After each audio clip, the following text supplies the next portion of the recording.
Alors, la question de ce soir, comment partager la bonne nouvelle? C'est pas pourquoi la partager, parce que finalement, c'est ce qu'on a vu au cours de cette année. On a vu pourquoi partager la bonne nouvelle.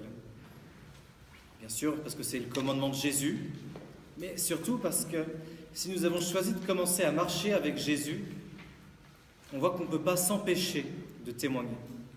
Quand on a une passion, on ne peut pas se taire.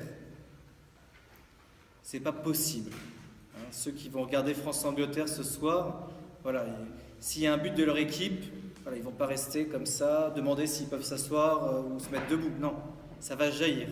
Alors si cette joie qui est, pas forcément très spirituelle, nous prend au plus profond de nous, nous passionne, eh bien la joie de connaître Jésus, la joie d'être sauvé par Jésus, eh bien se transmet naturellement. Nous avons envie, nous avons comme un besoin de le transmettre, de le partager. Ce besoin d'annoncer la bonne nouvelle, évidemment, c'est un commandement, mais c'est un besoin. Saint Paul, lui, dira « Malheur à moi si je n'annonce pas l'Évangile ». Les Juifs prenaient très au sérieux les bénédictions et les malédictions. Donc quand on voit dans le Nouveau Testament et dans l'Ancien Testament, dans le Nouveau Testament, Jésus qui dit « heureux », il faut vraiment écouter ce qu'il va dire. Quand il dit « Amen, Amen », il faut bien écouter, mais quand il dit « comment ça passe par heureux celui qui », là il faut vraiment méditer, prier sur cette phrase. Il y a les béatitudes, après il y a « heureux celui qui écoute la parole de Dieu et la met en pratique ». À la fin, il dira « sachant tout ce que vous savez, mes chers apôtres, heureux êtes-vous, pourvu que vous le mettiez en pratique ». Donc il y a les heureux, mais il y a le malheureux. Il y a le malheureux qui répond aux béatitudes. Et saint Paul lui dira, cette malédiction, « malheur à moi si je n'annonce pas l'évangile ». Malheur à moi si je n'annonce pas l'évangile. Parce que si je n'ai pas envie de l'annoncer, malheur à moi, parce que ça veut dire que je ne vis pas assez intensément ma relation avec Jésus. Il ne faut pas se forcer à quelque chose. Les commandements de Dieu, à la base, sont juste le mode d'emploi de l'être humain. Donc ce n'est pas se forcer, c'est juste notre réelle nature qui s'exprime en Jésus. Et l'annonce de l'Évangile, c'est cette nature reconstituée en Jésus qui jaillit ce besoin de témoigner, ce besoin d'annoncer Jésus, ce besoin de sauver le monde. Jésus est venu pour sauver le monde. Si le monde n'avait pas besoin d'être sauvé, si finalement tous ceux qui sont gentils et même ceux qui ne sont pas gentils vont au ciel et sont donc unis à Dieu, eh bien, s'ils vont au ciel, Jésus ne serait pas venu. Il est vraiment venu parce qu'il y a un enjeu. Il y a un enjeu. Le bateau coule, il y a des gens qui vont se noyer. Alors pas physiquement, mais spirituellement. Le bateau coule. Le monde est en guerre. Le monde est en guerre contre Dieu. Il y a le prince de ce monde, en guerre contre Dieu. Il a une armée d'anges avec lui, de démons avec lui. Et il essaye de nous faire rejoindre son camp. Pas de force, mais voilà, il nous attire par des subterfuges, par le péché, pour dire viens dans mon camp, rejoins le côté obscur de la force. Ah, c'est séduisant. Oui, parce qu'il nous donne du pouvoir, du plaisir, des pseudo-accomplissements. Mais nous sommes en guerre. Le monde est en guerre. Si le monde n'était pas en guerre, s'il n'y avait pas cette violence profonde spirituelle dans le monde, Jésus ne serait pas venu sur terre et il n'aurait pas dû faire cet acte, mais d'une violence incroyable, qui est la croix. Mourir sur une croix, ce n'est pas la réponse à un petit problème. Mourir sur la croix, que le sang de Dieu fait homme coule, est l'unique réponse possible à l'enjeu unique de notre vie sur terre. Est-ce que nous allons dire oui ou non à Dieu? C'est le seul enjeu, parce que nous avons été créés pour le ciel, et nous sommes dans le temps. On a la chance que certains n'ont pas eu. Les démons, ils ont dit un non une fois dans l'éternité. Il n'y a pas de rédemption possible. Nous sommes dans le temps, donc on peut faire des erreurs, mais on peut se convertir. Et on peut refaire des erreurs, et on peut se convertir. Ainsi de suite, jusqu'à ce que nous entrions dans l'éternité. Quand nous entrerons dans ce moment éternel de bonheur, espérons avec Dieu, eh bien, on ne pourra plus revenir sur notre décision. Donc, béni soit Dieu pour la vie terrestre, très imparfaite, mais qui nous donne l'occasion de dire oui, et non parfois, mais qui nous donne l'occasion de dire oui à Jésus, de choisir Jésus, qui est le Sauveur. et donc de reconnaître que nous avons besoin d'un sauveur. Alors dans ce monde en guerre contre Dieu, on y participe un peu trop souvent, eh bien, Jésus nous demande de partager, d'annoncer sa nouvelle. Et quel est le titre qu'il nous donne? Quelle est la fonction qu'il nous donne? Alors, il y a soldats du Christ parfois, et ce n'est pas ce qu'on va voir ce soir. Nous sommes les ambassadeurs du Christ. Nous sommes les ambassadeurs du Christ. C'est notre mission, c'est notre presque identité. Et on va voir qu'être ambassadeur, au-delà d'être une mission, ça touche à notre être, notre manière d'exister. Parce que justement, on n'est pas ambassadeur. L'ambassadeur, il n'est pas ambassadeur d'un pays de 8h à 18h. Non. Il représente son pays tout le temps. Tout le temps. D'ailleurs, s'il fait une bêtise en soirée, voilà, on le saura. Il y a les réceptions d'ambassadeurs. Voilà, il travaille aussi. Et donc, on va voir ce soir quels sont les petits points d'un vrai ambassadeur, d'un pays pour un autre, mais qui font que nous sommes des vrais ambassadeurs de Jésus. Et que quand saint Paul dit « vous êtes les ambassadeurs du Christ », nous sommes les ambassadeurs du Christ, ce n'est pas une image, c'est une réalité. Et donc quand on va approfondir rapidement, mais peut-être ce sera l'essentiel de la soirée, ce qu'est un ambassadeur, eh bien nous aurons compris ce que Dieu attend de nous. Oui, bien sûr, nous sommes l'épouse du Christ, nous sommes le corps du Christ, donc il y a plein de dimensions que nous devons gérer, c'est pas simple, mais c'est uniquement ce même amour de Jésus en nous qui agit de différentes manières. Mais nous sommes les ambassadeurs du Christ. Et on l'oublie. On l'oublie très souvent. La preuve, si je vous demande ce que vous faites dans la vie, moi si on me demande, je ne dis pas « oui, je suis ambassadeur du Christ ». Directeur d'un collège, c'est peut-être plus honorifique ou pas, ça dépend à qui on parle. Mais dire « je suis ambassadeur du Christ », ça ne vient pas naturellement. Et pourtant, c'est notre première mission. Comme c'est notre première mission d'être l'épouse du Christ, comme c'est notre première mission d'aimer Dieu et nos frères, mais tout est premier avec Dieu. Et donc, je suis l'ambassadeur du Christ. Alors, quelles sont les missions principales d'un ambassadeur? C'est représenter son pays et donner un message de la part de son pays, notamment en temps de guerre.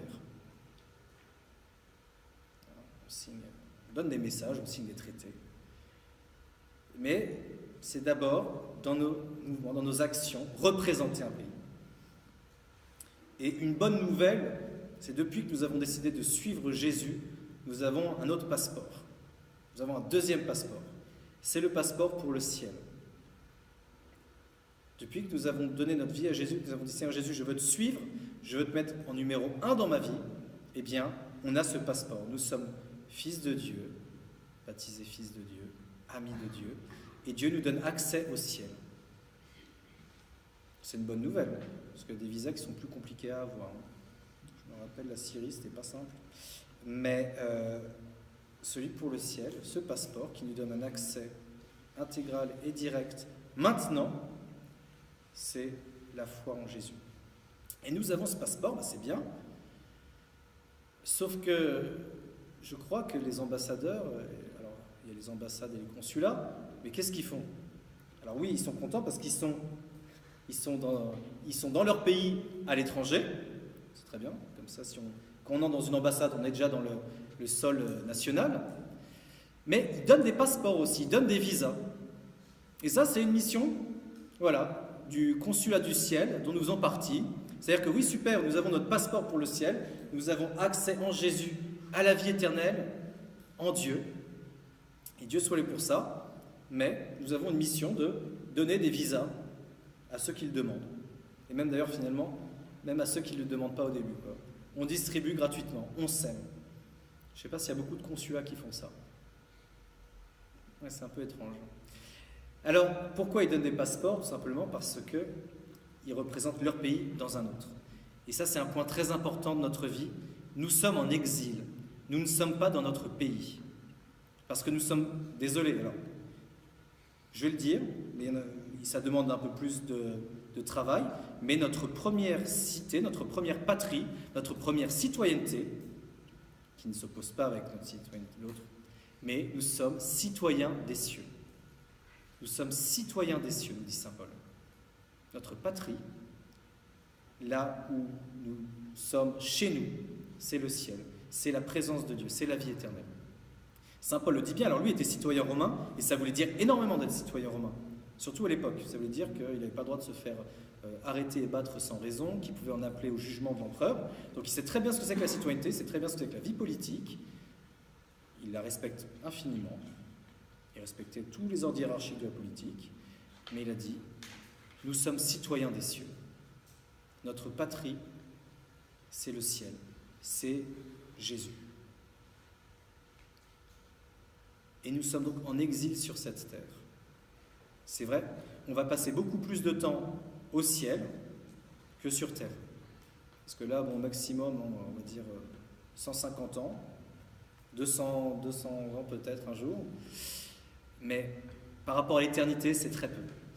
Donc notre vraie patrie, celle pour laquelle nous avons été faits, de toute éternité, par Dieu, quand Dieu a pensé à nous, il nous voyait déjà dans cette patrie éternelle, avec notre corps glorieux, en sa présence, eh bien c'est le ciel. Alors nous représentons notre roi. Jésus règne, eh bien nous représentons notre roi. Et les gens ont toujours voulu voir Dieu. Ben oui, parce que Dieu n'ayant pas de corps, c'est difficile à voir.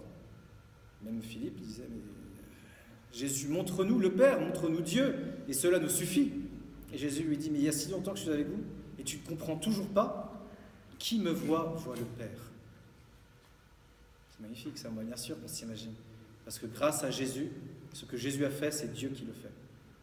Donc Dieu a eu des passions, Dieu a pleuré, Dieu a aimé, Dieu a lavé des pieds. On peut le dire, quelle folie d'amour. Sauf que Jésus est en partie cette mission qu'il a accomplie, d'être l'image du Père, eh bien, c'est à nous de le faire. Nous devons être l'image de Dieu. Il y a la barre assez haute. Voilà, l'icône parfaite de Dieu que l'Esprit Saint écrit sur nos visages, sur nos âmes. C'est notre rôle. C'est ça être ambassadeur. Je représente mon pays. J'agis au nom de mon pays. Ça, c'est la dimension prophétique. C'est-à-dire que quand je vis au quotidien, et c'est là où on voit que c'est une exigence qui semble impossible, quand je parle, quand j'agis, eh bien, il faudrait que des gens puissent y voir quelque chose de Dieu. Alors, on peut se concentrer et tenir 1 heure par jour, mais nous sommes appelés à être tout le temps ambassadeurs, même en famille, même avec des amis, ou surtout en famille, surtout avec des amis, surtout avec des gens avec qui on se dit, mais voilà, là je peux me détendre. Alors il faut savoir se détendre, évidemment, mais se détendre, ce n'est pas ôter notre dimension, notre relation qui nous nourrit, qui nous transforme avec Jésus.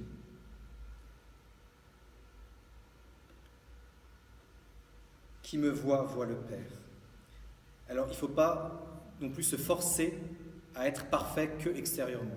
Ça, c'est la tentation pharisienne, mais ça part d'une bonne intention, le pharisianisme. Il ne faut pas dire, Jésus était proche des pérouchim, des pharisiens. C'est pour ça qu'il leur parle autant. Il dit, bon, on va vraiment tout appliquer à la loi, donc il faut être parfait, il faut tout faire bien, il faut que je sois toujours souriant, toujours parfait. Comme ça, je vais montrer ce que c'est qu'un bon catho. Alors, il y a deux types de bons cathos. Il y a ceux qui essaient d'être des bons cathos et qui y arrivent, donc ils sont tellement pieux qu'on pourrait y accrocher une clôture, ou tellement pieux qu'on pourrait dormir dedans. Voilà. Ça, c'est je veux ressembler extérieurement à ce qui est un bon catho. Et il y a les autres. Il dit, je vais essayer, mais qui n'ont pas la vertu humaine pour cela, parce que ce n'est pas forcément des vertus divines, mais qui n'ont pas juste eu l'éducation, ou la volonté, ou la force, et donc qui finalement essaient de faire le bon catho, et se cassent la figure, et ils se rendent compte, mais Dieu merci, c'est dans nos chutes qu'on se rend compte que finalement, ce n'est pas la bonne technique. Je ne suis pas ambassadeur, je ne suis pas un bon catholique, un bon chrétien, un ami de Jésus, si je me force à faire comme les autres. Ça ne marche pas. En philosophie, on appelle ça la cause exemplaire. C'est-à-dire que je vais essayer que la cause de mes actes soit l'exemplarité que je tiens de quelqu'un. Donc je dis, je vais faire comme lui. Mais ça ne fonctionne pas. La seule chose qui peut déterminer notre action, en plus c'est la philosophie, c'est la cause finale. C'est-à-dire ma finalité, qu'à travers chacune de mes actions, je cherche à me rapprocher de ma finalité. Et là, on voit l'intention. Et là, on comprend tout ce qu'a dit Jésus. Pharisien, hypocrite, vous vous lavez les mains avant les repas. Mais Jésus se lavait les mains aussi, ne vous inquiétez pas. Mais c'est juste, il ne disait pas, c'est l'essentiel, je me suis lavé les mains avant le repas, je suis pur. Non, il dit non, non. Vous faites les choses extérieures. Mais l'impureté, la vraie impureté, l'inimitié avec Dieu, elle vient de votre cœur. C'est parce que dans votre cœur, vous jugez. Parce que dans votre cœur, vous n'aimez pas assez. C'est ça la vraie impureté. Elle n'est pas d'abord sur les mains. Et donc, comment être un bon ambassadeur, un bon chrétien, un bon représentant de Jésus que l'on veut tous être? En se rapprochant de Jésus. Plus nous nous rapprocherons de Jésus, plus ses traits se dessineront sur notre visage. Plus sa personnalité influencera notre personnalité. Plus ses expressions influenceront nos expressions. Plus son regard adoucira notre regard. Il n'y a que de l'expérience personnelle, de l'amour que Jésus a pour moi, que je pourrais avoir cette habitude d'aimer l'autre. Parce que c'est par rapport à l'amour que Jésus me donne, sans faute, inconditionnel, fidèle, que je vais pouvoir aimer les autres inconditionnellement. Sinon, je vais essayer, mais si je n'ai pas la source de l'Esprit Saint en moi, eh bien très vite je vais être tari et faire des répétitions mécaniques. Et quand c'est mécanique, quand ce n'est que des habitudes, les habitudes sont bonnes évidemment, mais quand ce n'est plus que de l'habitude, eh bien on ne peut plus témoigner de Jésus. On témoigne d'un mode de vie, on témoigne de vertu, mais nous sommes censés représenter Jésus, le roi. Et pas seulement dans nos paroles, mais dans nos actes. Le monde, disait Paul VI, a plus besoin de témoins que de maîtres. A plus besoin de gens qui vivent de Jésus que de gens qui en parlent. Saint Dominique disait « Mieux vaut parler à Dieu que de Dieu ». Je crois que c'est Saint Dominique, vous me direz si je me trompe. Pourtant, c'est le fondateur des frères prêcheurs. Donc, techniquement, dans les frères prêcheurs, il y a beaucoup de paroles, de prédication. Et pourtant, il a dit « Mieux vaut parler à Dieu que de Dieu ». Encore une fois, ça rejoint cette nécessité de l'expérience de Dieu, pas forcément charismatique, pas forcément sensible, mais cette expérience dans la foi quotidienne, dont on a tant parlé cette année, dans le service de l'autre, dans l'amour de Dieu, l'amour de nos frères, la formation. Et c'est cette expérience qui va nous façonner, parce que nous sommes sur terre pour ressembler à Jésus.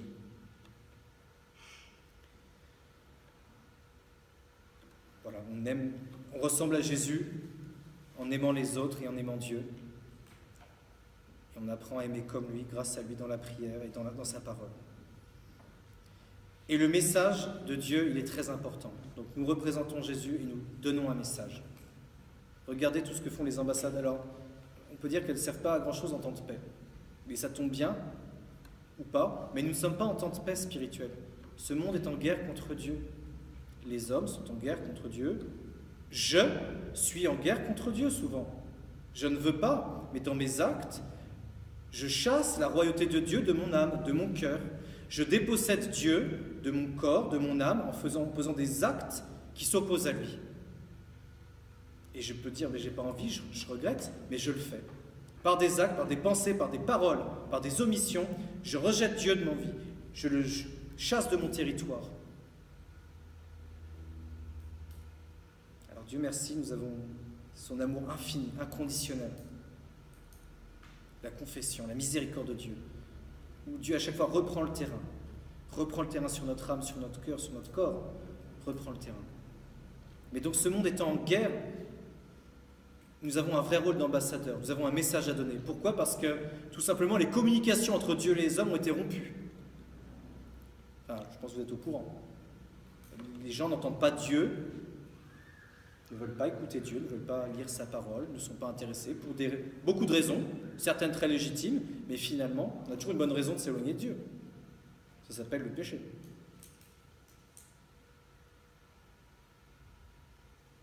Donc nous avons à donner ce message. Oui, il y a un ciel. Oui, il y a un sauveur. Oui, c'est Jésus. Le message est simple. Jésus l'a dit, allez par toute la terre. Faites des disciples, apprenez-les à garder mes commandements, baptisez-les au nom du Père, du Fils et du Saint-Esprit. Et voici que moi, je suis avec vous tous les jours jusqu'à la fin du monde. Vous ne serez pas seuls. Jésus dit, vous ne serez pas orphelins, évidemment, parce qu'être ambassadeur de Dieu, c'est pas simple. Sauf que Dieu nous donne son Esprit Saint, qui nous fait l'impossible. Parce que témoigner en tout temps, ça peut être témoigner. Alors, bien sûr, il y a les martyrs que certains envient ou d'autres ne veulent pas. Les martyrs comme nos frères d'Orient, comme Saint José Luis, le Christéros, ce jeune Christéros qui est mort à 14 ans, parce qu'on lui dit mort au Christ roi. Mort au Christ roi. Et il dit, mais, avec un sourire, qui n'est pas qu'un film, puisqu'il a été béatifié, canonisé, même ce petit garçon. Mais il dit, il ne peut pas ne pas témoigner, il ne peut pas ne pas être ambassadeur de Jésus à ce moment-là. Et il dit, viva Christ Rey, vive le Christ roi. Et il meurt. Enfin, il meurt. Physiquement, oui. Ambassadeur de Dieu en tout temps. Que ce soit glorieux, que ce soit sympathique à l'église, quand on est avec d'autres chrétiens, ou que ce soit beaucoup moins sympathique en famille, ou avec des amis, ou avec des vrais contradicteurs, ou au travail. On n'est pas obligé d'avoir un étendard de Jésus dès qu'on va au travail, mais parfois Dieu nous demande de témoigner. On ne peut pas imiter, donc on ne peut pas dire dès qu'on me demandera, il faudra que je dise ça. C'est pas possible. Au cas par cas, soyons prêts à toujours rendre compte de l'espérance qui nous habite, avec la pureté de cœur de la colombe, mais la ruse et la finesse du serpent, nous a dit Jésus. C'est lui qui a pris cette comparaison. Un ambassadeur, généralement, c'est quelqu'un d'intelligent qui a fait des études. Donc soyons intelligents, soyons de bons ambassadeurs. Alors nous négocions la paix entre les peuples, oui, la paix entre les peuples, mais la paix entre les hommes et Dieu. Cette paix, elle a été acquise à la croix, en Jésus. Sauf que nous sommes là pour dire la paix est possible. Voilà, le drapeau blanc, c'est la croix, notre drapeau. Voilà, la paix est possible. Vous pouvez vous réconcilier avec Dieu. Et saint Paul a ce cri du cœur, il dit, mais je vous en prie, laissez-vous réconcilier avec Dieu. Laissez-vous réconcilier avec Dieu. C'est saint Paul qui supplie, c'est Dieu qui nous supplie. Je vous en prie, homme, qui n'êtes pas très intelligent, mais que j'aime infiniment, laissez-vous réconcilier avec moi. Parce qu'il n'y a que dans la réconciliation personnelle avec Jésus que nous avons le salut. La guérison de notre âme ne peut pas être détachée que le pardon donné. Le pardon donc reçu, pardon. Et si nous refusons de demander pardon à Dieu, si nous refusons d'accueillir son pardon, eh bien il n'y aura pas de guérison de notre âme. Parce que c'est ce même mouvement de Dieu qui vient nous pardonner, qui vient nous aimer, qui vient nous toucher et qui vient nous guérir. Donc notre message principal, c'est laissez-vous réconcilier avec Dieu. On le décline de milliers de manières possibles, mais c'est de dire que Dieu a acquis ce salut, Dieu a acquis cette paix.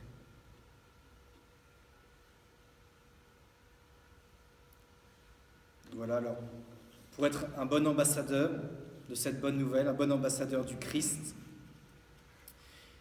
il nous faut vivre de la bonne nouvelle. Voilà, donc 1 an de parcours derrière nous, des années de parcours devant. Vivre cette bonne nouvelle. Et ne jamais se dire que je ne suis pas assez digne de Dieu pour l'annoncer. Ça, c'est une tentation. Et évidemment, si on a une vie scandaleuse, c'est-à-dire une vie qui pousserait des gens à s'éloigner de l'Église, parce qu'on est vraiment très très méchant ou très très hypocrite, alors là, c'est sûr qu'il faut d'abord faire le ménage dans notre vie, évidemment. Mais à un moment, il faut y aller, il faut annoncer. Et si les gens disent, mais toi tu dis ça et tu fais ça, bah tu dis, bah oui, je suis pas parfait. Ça tombe bien, toi non plus je crois. Et cette bonne nouvelle, elle n'est pas pour les gens parfaits. Parce que ce par quoi a commencé l'évangile de Marc, c'est ce qui éclaire tout le mystère de Jésus. Il dit, mais ce ne sont pas les gens bien portants qui ont besoin du médecin, mais ce sont les malades. Je suis venu appeler non pas les justes, mais les pécheurs. En Marc 2,17. Et plus on sera tiraillé par cette envie d'annoncer Jésus, cette envie d'être parfait, d'être impeccable aux yeux de Dieu et peut-être des hommes, et plus avec le côté pécheur, eh bien c'est très bien qu'on se laisse tirailler. Parce que dans la reconnaissance de notre péché, il y a l'accès à Jésus. Il y a seulement dans la reconnaissance de nos faiblesses, de nos ténèbres, qu'on donne à Dieu l'accès à nous. Sinon, il nous aurait voulu parfaits. Mais il a dit, par saint Augustin, je connais ta misère, tes souffrances. Si je voulais que tu sois parfait, si je t'avais donné des vertus, tu serais tellement orgueilleux que tu perdrais ton âme avec. Donc finalement, laisse-toi aimer tel que tu es. Parce que nous avons été faits pour ça, notre fécondité, celle d'annoncer Jésus, celle de partager, distribuer les passeports, c'est une de nos missions, mais c'est pour ça que nous avons été faits. Dieu ne peut pas ne pas être fécond. Et en Dieu, nous ne pouvons pas ne pas être féconds spirituellement. Ce n'est pas possible. Ce que Jésus a fait, nous allons le faire, nous devons le faire, c'est nécessaire. Jésus a donné l'Esprit Saint aux hommes, Jésus a donné sa parole. Nous, en aimant les autres, en leur annonçant Jésus, nous co-donnons l'Esprit Saint. Parce que ce que la tête du corps fait, donner l'Esprit Saint, eh bien le corps le fait aussi. Ce n'est pas de moi donc j'assume. Le corps de l'Église, le corps de Jésus, tout entier, en Jésus, donne l'Esprit Saint au monde. Et en tant que membre de ce corps, je suis un membre qui transmet l'Esprit Saint. Oh, c'est au-delà de nous. Hein, c'est pas une énergie, c'est pas la force, c'est pas du chi, c'est pas du magnétisme, mais en étant accroché au cep, eh bien, le sang de Jésus, l'Esprit Saint coule en moi, et c'est là que je porte du fruit. Nous avons été créés pour changer le monde. Alors, on peut changer le monde à plein de niveaux. On peut changer notre famille, on peut changer notre travail, positivement ou négativement. On peut essayer de changer notre ville par un engagement politique, par un vote. C'est très bien. Mais la vraie influence que Dieu attend de nous, c'est l'influence que Jésus a eue sur terre. Parce que Jésus a influencé le monde d'une manière très précise et il nous demande la même chose. Et donc, seuls nous pouvons être nous dans le monde, seuls nous pouvons répondre à cette mission d'ambassadeur. Parce que voilà, ce n'est pas un ambassadeur par pays, c'est un ambassadeur du Christ par famille, un ambassadeur du Christ par travail, par paroisse peut-être. C'est-à-dire que là, nous sommes, notre milieu, notre conditionnement, c'est là où nous sommes appelés à rayonner. Alors peut-être on doit partir être missionnaire dans certains pays, c'est un appel, mais le premier lieu de la mission, peut-être le plus difficile, parce que nul n'est prophète en son pays, eh bien c'est chez nous, c'est au travail. Et c'est là où ils nous verront, pas des maîtres, pas des gens qui parlent, mais des gens qui vivent. Et si chacun de nous, on se concentre sur une personne à qui on veut, une personne, on se concentre sur une personne pour lui annoncer la bonne nouvelle, pour l'inviter régulièrement à dîner chez nous, à faire des promenades, pas forcément parler que de Jésus, mais une personne, on se concentre sur elle dans la prière, on prie pour elle. Au bout d'un an, peut-être qu'on aura sauvé cette personne. Et seuls nous pouvions être cet ambassadeur auprès de cette personne. Voilà. La moisson est très abondante et les ouvriers sont peu nombreux, donc voilà, on peut faire cette petite prière si vous voulez. Seigneur Jésus, tu m'as envoyé dans le monde, tu m'as créé pour que je puisse te recevoir et te donner. Fais de moi ton ambassadeur, fais de moi ton visage, ton représentant, que je regarde les autres comme tu les regardes, que je les aime comme tu les aimes et que je leur donne ta parole comme tu nous as enseigné. Fais que je puisse être inspiré par ton Esprit Saint pour savoir auprès de qui tu m'appelles, quel est le prochain à qui tu veux que je te donne, toi Jésus, pour le salut. Parce que c'est pour ça que tu es venu. Amen.